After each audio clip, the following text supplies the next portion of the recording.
মনীশ শুক্লা হত্যাকাণ্ডে জড়িত নির্মল ঘোষ এমনটা দাবি করছেন অর্জুন সিং। মনীশ শুক্লা হত্যাকাণ্ডে মূল অভিযুক্ত হচ্ছেন নির্মল ঘোষ। নির্মল ঘোষকে গ্রেফতার হতেই হবে বলে কড়া বার্তা অর্জুন সিং এর। ঋতব্রত তৃণমূল করুন আর পাকিস্তান তৃণমূল করুন, গ্রেফতার হতেই হবে। মুখ্যমন্ত্রীর সঙ্গে দেখা করে নির্মলের নাম ঢোকাতে বলেছি বলছেন অর্জুন সিং। নির্মল ঘোষকে পাওয়া যাচ্ছে না, পাওয়া যাবে। উনি ভাবছেন উনি লুকিয়ে থাকলে ধরা পড়বেন না, ধরাও পড়বেন, জেলেও যাবেন, আর থেরাপিও পাবেন। মানুষকে মানুষ ভাবে না, মানুষকে চাকর বাকর ভাবে। এলাকার মানুষের তোলাবাজি চরম সীমা, খুন, রাজনী, ডাকাতি সবই তো করাতো। মনীশ শুক্লার কেসটা রিওপেন করাবার জন্য মুখ্যমন্ত্রীকে আমি দিয়েছি, যাতে অসল অপরাধী যে নান্টু ঘোষের বাড়ির কাছ থেকে অস্ত্রশস্ত্র রিকভারি হয়েছিল, মানে বাইরে রেখে দিয়েছিল, পুলিশ রিকভারি করেছিল। গাড়ি ওর ছেলে নামে গাড়ি ছিল, যে গাড়ি দিয়ে গেছে ওরা, তো এইসব আছে। আমরা ওটাকে ছাড়বো না। 100% ট্যাগ করা হবে, কেন ও তো অপরাধী। মনীশ শুক্লা মার্ডার কেসে মূল কাণ্ডারি হলো নির্মল ঘোষ। 21শে জুলাইকে কেন্দ্র করে রাজনৈতিক চাপানুতন একেবারে তুঙ্গে।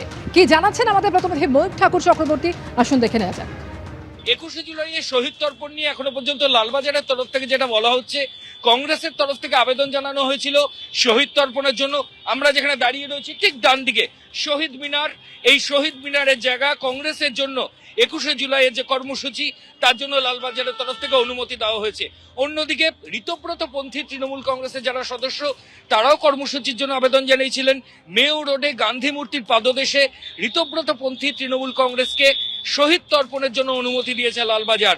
এবার কালীঘাট তৃণমূল কংগ্রেসের তরফ থেকে যে আবেদন করা হয়েছিল, তারা প্রথমে চেয়েছিলেন ভিক্টোরিয়া হাউস, আমার ঠিক পেছনে যে জায়গা যেখানে 21শে জুলাই তারা করতেন, কিন্তু 2 মাসের জন্য ওখানে 163 বিএনএসএস অর্থাৎ জমায়েত নিষিদ্ধ করেছে লালবাজার। এই গোটা ঘটনাকে চ্যালেঞ্জ করে মহামান্য কলকাতা হাইকোর্টের দ্বারস্থ হয়েছে কালীঘাট তৃণমূল কংগ্রেস। এবং কালীঘাট তৃণমূল কংগ্রেসের তরফ থেকে আরেকটা জায়গা আমরা যেখানে দাঁড়িয়ে রয়েছি তার ঠিক ডান দিকে অর্থাৎ ডোরিনা ক্রসিং, এখানেও আবেদন জানানো হয়েছে। কিন্তু লালবাজারের তরফ থেকে স্পষ্টভাবে যেটা বলা হচ্ছে যে এখানে তারা অনুমতি দিতে পারছেন না, কারণ পাশেই অন্য রাজনৈতিক দলের কর্মসূচি চলছে, এখানে অশান্তি হওয়ার একটা সম্ভাবনা রয়েছে। ফলত কলকাতা পুলিশের তরফ থেকে বলা হচ্ছে তাদের বিকল্প জায়গা হিসাবে ব্রিগেড প্যারেড গ্রাউন্ডের কথা বলা হয়েছিল, যদিও কালীঘাট তৃণমূল ব্রিগেড প্যারেড গ্রাউন্ডে 21শে জুলাইয়ের কর্মসূচি করার জন্য কোনো সম্মতি এখনো পুলিশকে জানায়নি। ফলত পুলিশ আধিকারিকরা এখনো কোনো অনুমতি দেননি। তারা গোটা বিষয়টা মহামান্য কলকাতা হাইকোর্টের যে দৃষ্টি সেই দিকেই তারা রয়েছেন। ক্যামেরা অতনু কুণ্ডুর সঙ্গে ময়ূক ঠাকুর চক্রবর্তী, এবিপি আনন্দ, কলকাতা। এবিপি আনন্দ, এগিয়ে থাকে, এগিয়ে রাখে।